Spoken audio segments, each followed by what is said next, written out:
에베소서 강해가 이제 오늘 마지막이에요. 30번째 에베소서 강해를 작년 11월부터 계속 전하고 있는데, 이제 오늘 마지막 드디어 이제 30번째 에베소서 강해를 하게 됩니다. 제목은 기도와 간구로 세워지는 교회로, 그동안 이제 1장부터 이제 6장까지 말씀이 이렇게 진행이 되었는데, 결론적인 부분일 수도 있고, 또 오늘 제목처럼 교회가 붙들고 나아가야 되는 좀 중요한 말씀이 있지 않을까 생각하게 됩니다. 우리가 요즘 교회에 대한 이야기들이 참 많죠. 한국 사회도 한국 교회의 역사가 이제 한 130년, 40년 이제 다 돼가고, 태국도 이제 4년이 지나면 200주년이 되는 태국 교회의 역사가 있습니다. 그래 봤을 때 교회라는 이야기를 들었을 때 여러 생각이 요즘 많이 들잖아요. 한국에서는 요즘 교회에 대한 이미지가 그렇게 좋은 것 같지는 않아요. 뉴스에 보면 늘 그런 얘기가 나오고, 또 태국에서도 교회가 워낙 적다 보니까 교회에 대한 고민들이 있는 것 같습니다. 그래서 오늘 책 이야기를 좀 할 건데요. 건강한 교회 10가지 특징이라는 이제 책이 있는데, 하나님이 기뻐하시고 또 우리가 건강한 교회의 10가지 특징이 뭘까? 그게 이제 10가지가 소개가 되었어요. 여러분들도 한번 체크해 보면서 우리 방콕 브릿지 교회나 아니면 또 방문하신 분의 이 교회를 생각하시면서 우리 교회는 몇 가지가 해당이 될까? 한번 생각해 보면 좋을 것 같습니다. 첫 번째, 건강한 교회는 이제 강해식으로 듣는 자다. 이 말은 이제 설교를 강해식으로 이제 설교를 하는 교회, 그렇다고 제목 설교가 나쁘다는 건 아니에요. 근데 이 책이 주장하는 게 그렇다는 거고, 두 번째, 건강한 교회는 성경 신학자라다. 이 말은 뭐냐면 교인들 스스로가 하나님의 말씀을 이해하고 또 하나님의 말씀에 분별을 할 수 있는 교인들이 있는 교회들이 건강한 교회라는 거죠. 참 아이러니한 게 요즘 이단들이 참 많아요. 근데 거기에 보면 교인들 스스로가 어떻게 해요? 하나님의 말씀에 대한 기준이 없다 보니까 가스라이팅도 당하고, 그래서 교회가 이상한 방향으로 가서 뉴스에 이렇게 나오는 걸 보면 비상식적인 일들이 많이 일어나고 있죠. 그리고 세 번째는 복음에 흠뻑 젖어 있는 교회라는 거죠. 그러니까 내가 예수 그리스도로 받은 그 복음에 의해서 내 삶의 기쁨이 된다는 그 고백이 있는 사람들이 모는 교회라는 거죠. 네 번째는 참된 회심자다. 이게 좀 아이러니한 게, 교회는 예수님을 믿는 사람들이 모인 곳인데 참 안타까운 현상들은 교회 안에도 예수님을 안 믿는 사람들이 생각보다는 많다는 거예요. 왜냐하면 예수님을 믿는다고 살아간다면 그 삶이 그것을 증거해야 되는데, 교회가 그런 회심자가 적다는 거죠. 그래서 오늘 아침에 제가 어떤 분의 말씀을 준비하다가 설교를 잠깐 들었는데, 그분이 이렇게 한다는 거예요. 그 교회에 있는 유치부 있는 학생이 하나님께 편지를 쓴 거예요.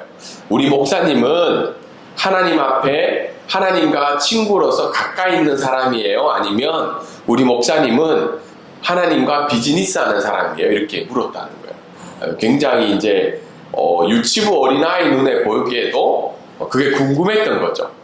그랬을 때 참된 회심자가 많다는 건 목회자도 마찬가지라는 거죠. 회심이 없고도 목회를 할 수 있을까요? 없을까요? 직업적으로 목사의 역할을 할 수 있다는 겁니다. 그렇기 때문에 우리가 예수 그리스도를 진짜 구주로 믿는지는 우리 삶을 통해서 나타날 수 있다는 거죠. 다섯 번째는 복음 전도자다. 다르게 이야기해서 내가 최고로 기뻐하고 중요하게 생각하는 예수님에 대한 이야기를 전할 수 있는 사람들이 건강한 교회 교인이라는 거죠. 일곱 번째는 제자 훈련이나 어떤 영적인 성장을 위해서 하는 것이고, 여덟 번째는 성장하는 제자, 아홉 번째는 겸손히 예수 그리스도의 말씀을 따르는 교회. 그리고 마지막은 뭐죠? 기도하는 용사다. 그러니까 기도하지 않는 교회는 건강하지 않는 교회라는 거죠. 요즘 이제 휴가철이 이렇게 많잖아요. 한국에도 이제 교회들을 보면 상황들은 이해가 되는데 방학이고 휴가면 이렇게 기도회를 하지 않는 교회들이 좀 늘어나요. 이게 어떻게 보면 너무 바쁘게 지나왔기 때문에 좀 쉬는 것도 있지만, 기도회를 없애는 분위기는 오늘 이 교회에 의하면 건강하지 않는 모습이 있다는 거죠. 이런 건강한 교회 기도에 대한 내용이 나오는데 또 한 가지 이제 책을 이야기 들으면 그럼 기도를 해야 된다는 건 다 알고 있잖아요. 또 솔직히 뭐 모든 종교에는 다 기도가 있기 때문에 기도의 중요성을 부정하는 사람은 많이 없는 것 같아요. 어떤 뭐 불교든 뭐 기독교든 아니면 이슬람교든. 어제 지난주였죠? 목요일인가? 제가 이렇게 지난주에 오신 교수님 모시고 아이콘 사이암에 이렇게 방문했는데 그 화장실 앞에서 이슬람 교도가 그 시간이 되니까 이렇게 메카를 향해서 기도하더라고요. 화장실 앞에서. 그걸 보면서 종교에는 기도가 있는데 모든 종교에는 기도가 있는데 우리도 기도를 해야 된다는 걸 다 알지만 왜 기도를 하기 힘들까? 이 9가지 정도로 이 책에서는 소개를 하고 있습니다. 한번 읽어보세요. 내가 기도를 하지 않아야 된다는 부정하는 마음은 없지만 기도하지 않는 이유가 이 9가지 중에 좀 해당이 있지 않을까 그런 생각을 하게 됩니다. 왜 중요한지 모르니까 뭐 쭉 보면 마지막에 9번째도 해당 사항이 많죠. 너무 바쁘니까 바빠서 기도할 시간이 없다. 이런 이유들 때문에 현대인들이 기도하기가 힘이 든다고 합니다. 근데 오늘 말씀은 이 기도와 간구는 세 가지 의미에서 참 교회 안에서 중요하다고 이야기하고 있습니다. 첫 번째는 구원받은 성도의 삶 속에서 기도와 간구는 빼놓을 수 없다는 거죠. 우리가 에베소서 전체 말씀을 보면 성도의 구원에 관한 것이 1장부터 3장까지고 구원받은 성도의 삶이 4장부터 6장까지라고 이야기했잖아요. 그래서 지난주에는 뭐가 있었죠? 영적 전쟁을 위한 전신갑주를 입으라고 이야기했죠.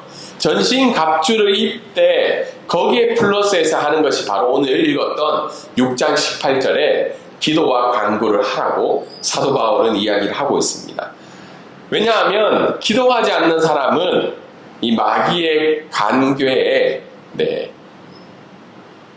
늘 넘어갈 수 있다는 거죠. 오늘 이렇게 여행 오시면서 사실 예배 드리는 게 쉽지 않으시잖아요. 교회를 찾아서 온다는 것도 쉽지 않고 그러면 고민이 좀 되실 것 같아요. 여기를 예배를 어디로 가야 되나?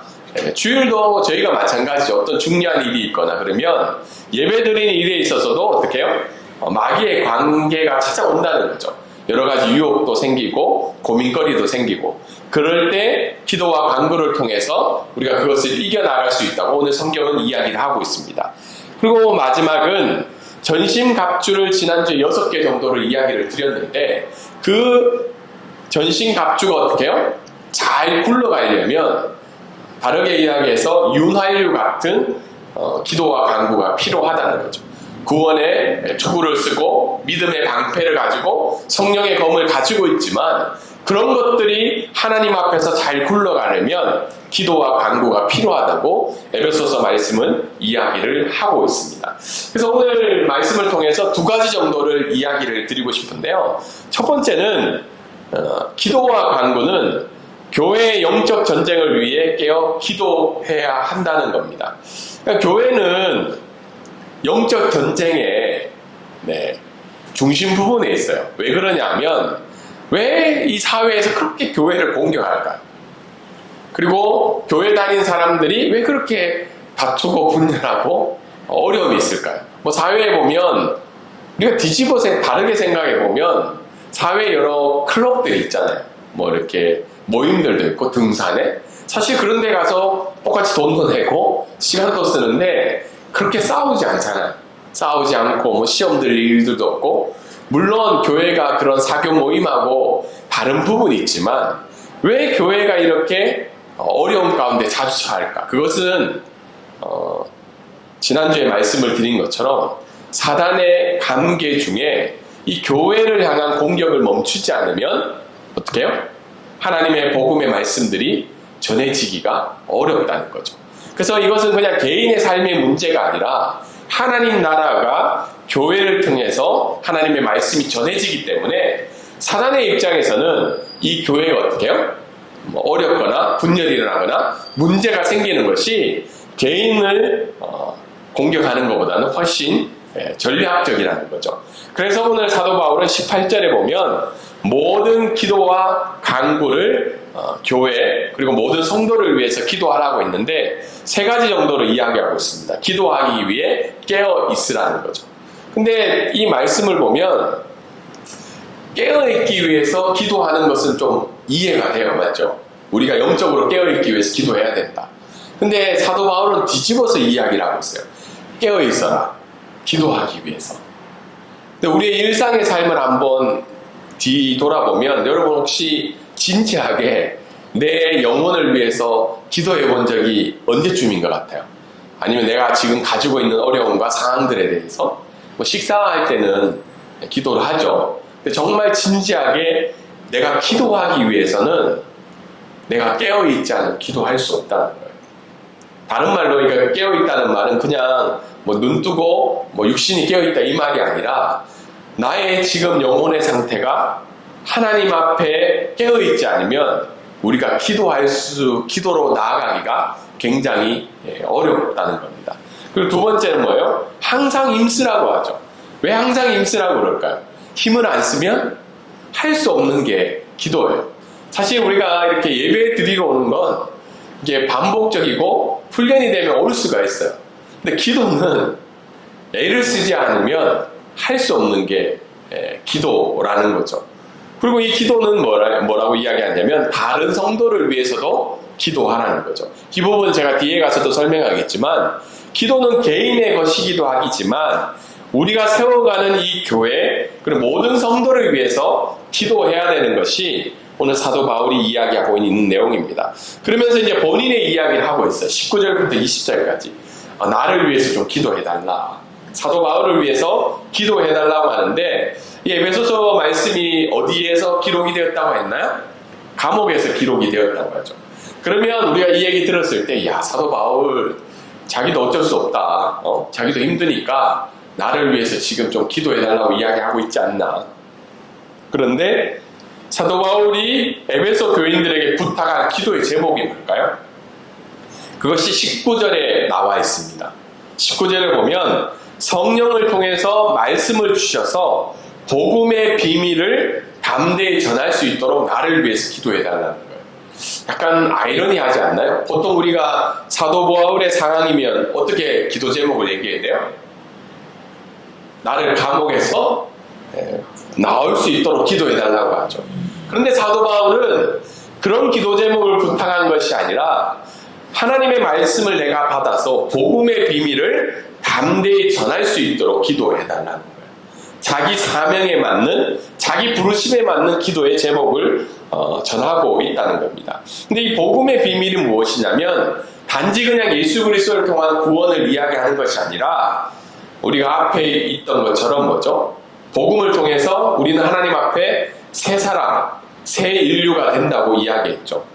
다르게 이야기했어요. 그때 당시에 있었던 이방인, 유대인, 헬라인 이 모든 민족들이 하나님 앞에서 어떻게 해요?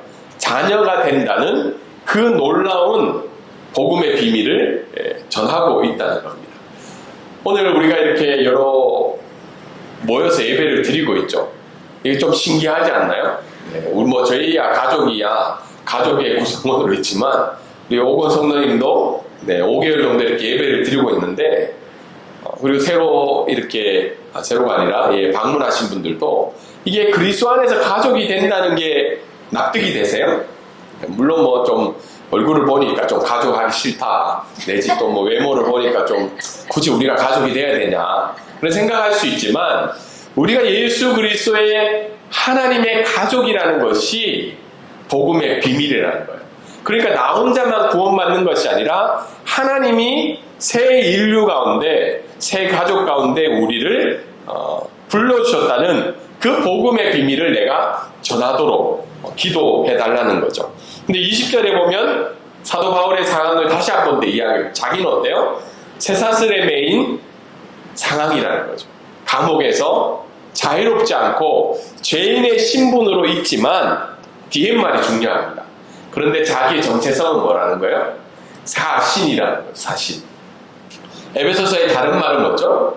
하나님의 대사라고 이야기해서 우리 뭐 대사관에서 일하셔서 대사라는 말을 긍정적으로 생각하실 줄은 모르겠지만 하나님의 대사로서 사신으로서 내가 지금 이 안에 있다는 거죠.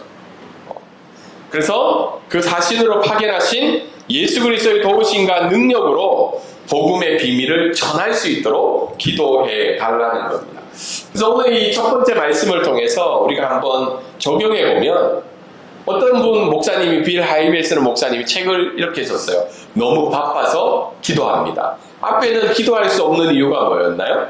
너무 바빠서 기도할 수 없는데 이분은 너무 바빠서 기도해야 된다는 거예요. 왜 그러냐면 하나님의 자녀된 사람들은 다르게 이야기해서 이 와이파이가 늘 하나님과 연결이 되어 있어야 된다는 거죠. 하나님과 연결이 되어 있지 않으면 하나님의 기뻐하시는 뜻대로 살아갈 수가 없다는 거죠.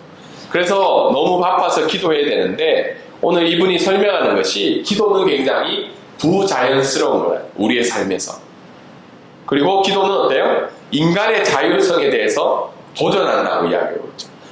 다르게 이야기는 뭐예요? 기도할 때 우리는 철저히 하나님 앞에 낮아지는 존재죠. 그리고는 어떻게 해요? 하나님의 존재를 의지하며 의존하는 존재로 가기 위한 기도잖아요. 그랬을 때 지금 이 사회가 이야기하고 있는 인간의 자율성을 해치는 행위가 기도라는 거예요. 물론 그렇게까지 생각 안 해봤는데요. 그냥 뭐 기도 힘들어서 안 하는 거지. 그렇게까지 생각 안. 근데 책 중에 한번 제가 설명을 드린 책이 있는데 호모 데우스라는 책이 굉장히 인문학적으로 책이 많이 많이 판매가 되었죠. 베스트셀러로. 혹시 보셨나요? 호모 데우스, 호모 사피언스 라는 책이 베스트셀러가였어요. 네, 책 저자가 이름이 굉장히 유대인이었어요. 네, 이름이 좀 어려워요. 네. 아무튼 호모 데우스라는 책이 굉장히 많이 팔렸는데 그 호모라는 말이 뭐냐면 인간이라는 말이에요. 데우스라는 말이 뭐죠? 라틴어인데 신이라는 말이죠. 인간이 이미 신적인 존재가 되었다는 것이 지금 이 사회가 인간에게 이야기하고 있는 부분이죠. 그런데 기도해야 되는 게 뭐예요?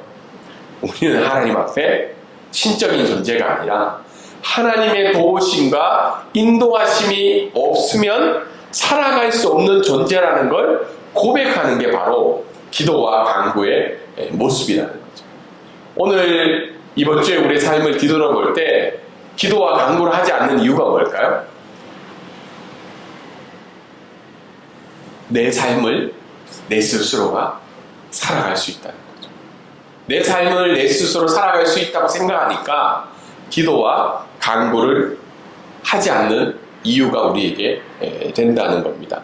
혹시 여러분 어린아이들 키워보신 분도 있고 아직 못 키워보신 분도 있는데 애들 보면 어때요? 네. 배고프면 울고 자고 싶으면 울고 불편하면 울고 그렇죠. 그럴 때마다 부모가 달려오잖아요. 동일하게 기도와 간구를 통해서 하나님이 되심을 우리가 고백을 할 수가 있다는 겁니다. 그리고 두 번째는 우리가 적용해 볼 때 기도할 때 성령 하나님이 역사하신다는 거예요. 성령 하나님께서 기도할 때마다 우리를 도우시고 우리를 대신해서 기도하게 하시고 우리에게 확신을 주신다는 겁니다. 참 부끄러운 고백이지만 제가 이 교회를 개척하고 난 다음에 늘 고민이 많아요. 주님, 이 교회를 계속 어떻게 가야 될까요? 말까요? 물론 주중에 이제 학교에서 강의하고 뭐 연구하고 제 주중에 이제 작업이 있으니까 그러다가 이제 주말에 교회로 올 때마다 고민이 많은 거예요. 하나님 이 교회가 어떻게 될까요? 그리고 우리의 삶이 어떻게 될까요? 이제 40대 저는 이제 중반이다 보니까 미래에 대한 이제 불안들이 찾아오잖아요. 뭐 준비된 건 없고 모르겠어요. 어떻게 보실지 모르겠지만 미래가 좀 괜찮아 보이나요? 저를 볼 때? 네. 그런 불안과 염려들이 찾아온다는 거예요. 그럴 때 우리가 기도할 때마다 어떻게 해요? 하나님이 내 삶을 붙들고 도우시고 인도하신다는 그 확신을 말씀을 통해서도 우리가 얻지만 기도를 통해서 확신을 가지고 수 있다는 겁니다. 그래서 여러분들이 이 간구와 기도를 통해서 여러분 자신과 이 교회를 세워 가야 한다는 겁니다. 그러면 우리가 질문이, 그러면 하나님 기뻐하시는 기도가 뭘까? 오늘 말씀은 두 가지 정도로 이야기하고 있습니다. 특별히 하나님이 기뻐하시는 이유는 기도는 교회를 향한 기도라는 거예요. 다르게 이야기해서 모든 성도를 향한 기도를 기뻐하신다는 겁니다. 여러분 혹시 다른 성도를 위해서, 교회를 위해서 기도해 보신 적이 있으신가요? 있으시죠? 왜 사도 바울은 교회를 향해서 기도하라고 그럴까요? 에베소서 말씀에서도 계속 이야기하고 있듯이 우리는 하나의 주님 안에서 가족이고 영적 전쟁의 현장이 교회이기 때문에 모든 성도를 향해서 기도하라는 거죠. 두 번째는 하나님이 기뻐하시는 기도는 뭐예요? 사도 바울이 자신을 위해서 기도하라는 것처럼 자신의 삶의 어려움에 있던 쇠사슬이 풀려나도록 사도 바울이 기도하라고 그랬나요? 아니죠. 자기가 사신이기 때문에, 다르게 얘기해서 하나님 앞에 부름받은 그 사명을 위해서 나 자신을 위해 기도해 달라는 거죠. 내가 사신이기 때문에 복음의 비밀을 담대히 전하도록 나를 위해 기도해 달라는 겁니다.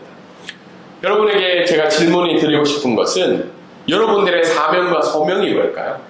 하나님이 왜 여러분들을 이 땅 가운데 보내셔서 지금까지 삶을 살아가게 하실까요? 여러 가지 대답들이 있을 수 있죠.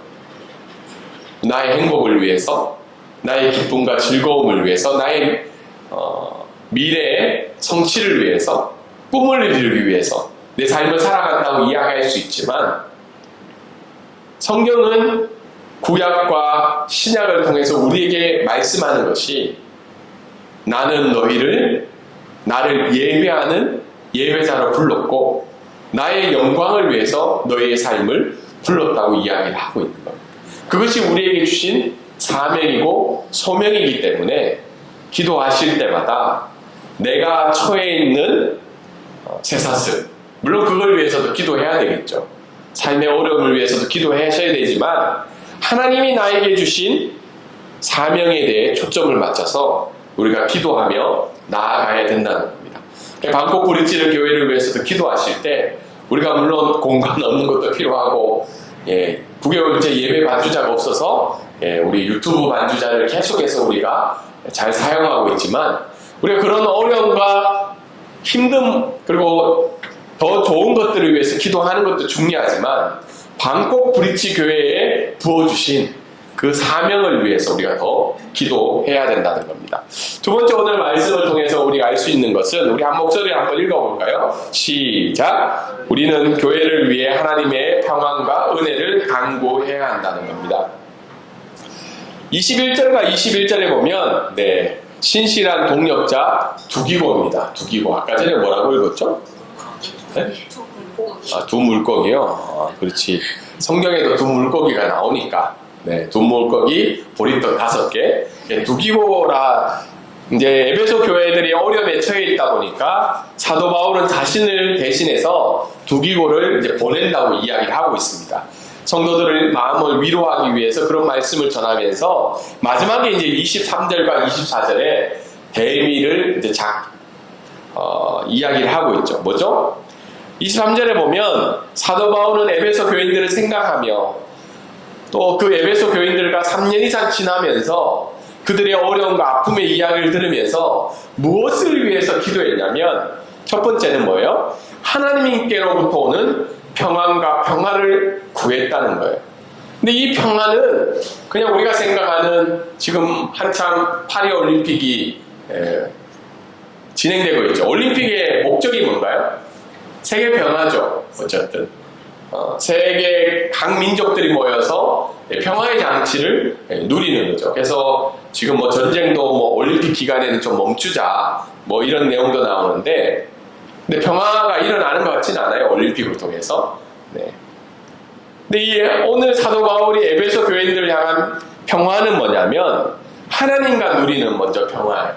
하나님과 누리는 평화는 뭐죠? 원래 하나님이 사람을 창조하시고 그런데 아담과 하와가 타락한 이후에는 사람은 에베소서 말씀에 의하면 뭐죠? 하나님의 언약 밖에 있는 사람이요, 하나님의 진노의 자녀라고요. 하나님과 원수된 사람이었죠. 그런데 어떻게 해요? 예수 그리스도로 인해서 다시 하나님과 화평을 이루어서 하나님의 자녀가 되는 복을 누리게 되었다고 에베소서는 이야기를 하고 있습니다. 이 평화를 누리라는 거예요. 교회는 우리의 행복과 우리의 심리적인 위로와 우리의 기쁨을 추구하기 위해서 교회가 가는 것이 아니라 이 평화를 하나님과 담을 쌓은 인간이 예수 그리스도를 믿음으로 말미암아 오는 그 하나님과의 평화를 이루어가는 것이 바로 교회라는 겁니다.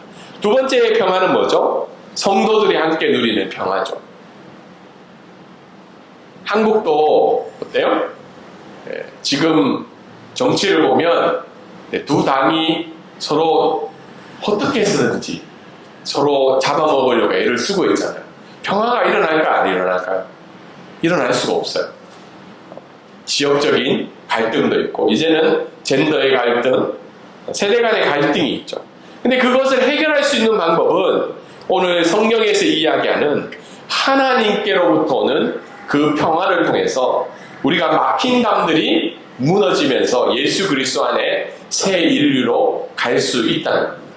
여러분 안에서 여러분과 저희가 평화를 누릴 수 있는 방법은 예수 그리스도가 무너뜨린 그 담 안에 있는 것이 우리가 평화를 누릴 수 있다는 겁니다. 두 번째는 무엇을 위해서 기도했다는 거예요? 은혜를 구했다는 거죠.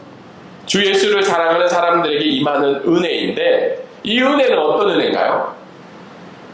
네, 예수 그리스도의 희생적인 사랑의 이유라고 했죠. 여러분, 예수님이 우리를 위해서 죽으셔야 되는 이유가 뭐죠? 혹시 그 이유를 아시는 분? 예수님이 나를 위해서 죽으셔야 되는 이유. 좀 괜찮은데 뭔가 좀 부족해가지고 예수님이 나를 위해 죽으셨나요? 아니죠. 내가 구원받은 이유에 대해서 혹시 아시는 분 계세요? 내가 구원을 받은 이유에 대해서. 대부분은 대답을 할 수가 없어요. 왜냐하면 그 이유가 없이 예수 그리스도의 희생적인 사랑의 은혜로 말미암아 우리가 구원을 받았기 때문입니다. 그래서 이 말씀을 가지고 우리가 적용해 보면 첫 번째 말씀은 기도와 간구를 통해서 우리가 교회를 세워야 되는데 하나님께로부터 오는 평화가 넘치는 교회가 되어야 된다는 거예요. 저희 교회는 뭐 숫자가 많지 않고 얼마 되지 않아서 아직까지 많은 갈등과 어려움이 있지는 않아요. 근데 한국의 여러 가지 소식들을 보면 교회의 존재 이유는 이 평화를 하나님과 인간 사이에서 그리고 사람과 사이에서 이루어가는 것이 교회의 존재의 이유인데 오히려 교회가 어떻게 해요? 정치의 현장에 들어가 있고 세대 간의 갈등의 현장에 들어가 있고 젠더 갈등의 현장에 들어가 있는 것이 교회의 모습이라는 겁니다. 그래서 정말 하나님께로부터 오는 이 평화, 구원의 역사가 일어나고 신분과 계급과 지역과 외모와 가진 것에 구별되지 않고 예수 그리스도 안에서 한 가족을 이루는 공동체가 바로 평화가 넘치는 교회라는 겁니다. 태국 교회가 참 이렇게 8,500개 정도 되거든요, 지금. 태국 교회의 문제 중에 하나가 바로 이 새로운 인류 공동체를 이루어갈 수 없다는 거예요. 태국 사회는 보이지 않는 계층이 있는 사회잖아요. 그래서 우리가 알다시피 여러 종족이 모여 있다 보니까 그 종족끼리 새로운 공동체가 되기를 거부하고 있어요. 다르게 이야기해서 뭐 중국계 교회는 어때요? 중국계 교회들도 있고 태국인 교회는 태국인 교회, 그리고 산족이라고 불리는 소수부족 교회는 소수부족 교회죠. 근데 이 교회들이 하나의 교회가 되기를 거부한다는 거예요. 우리는 너희랑 다른 존재라는 거죠. 그래서 소수부족 목회자들이 태국교회 목회자가 될 수 있을까요? 없을까요? 없어요. 왜냐하면 태국 사람이 보기에는 이 산족들이 자기보다 낮은 계층이라고 생각하는 거죠. 그리고 이 중국계들은 또 어떻게 해요? 태국인들, 소수부족들을 좀 무시하죠. 이 태국 사회에서. 자기가 조금 더 높은 레벨이라고 생각을 하는 거예요. 근데 교회조차도 그렇다면 하나님이 우리에게 허락하신 그 평화가 없다는 거죠. 교회 안에 어떻게 해요? 가난하거나 부한자나 내가 경상도든 전라도든 요즘은 서울 민족들이 생겼어요. 야, 요즘 서울 민족들이 나는 서울 출신이라는 걸 얼마나 강조를 하는지. 저는 이렇게 경상도 출신이거든요. 이렇게 선교사님들 이렇게 얘기하다 보면 서울 출신이라 그렇게 얘기하니 서울 출신은 또 뭐지? 그동안은 경상도 전라도는 많이 들었는데 서울 민족이 이제 생겼구나 그런 생각을 하게 됩니다. 근데 이 모든 것들을 뛰어넘으면서 예수 그리스도가 어떻게 해요? 이방인들조차도 하나님의 자녀로 부르신 그 평화가 우리 교회 가운데도 흘러넘치기를 주님의 이름으로 소망합니다. 마지막으로 교회는 어떤 성도들로 구성이 되어 있냐면 은혜로 시작하여 은혜로 마치는 삶임을 고백하는 교회가 되어야 된다는 거예요. 사도 바울은 에베소 교회인 너희들이 붙들고 나아가야 될 것은 바로 예수 그리스도가 보여주신 은혜라는 거죠.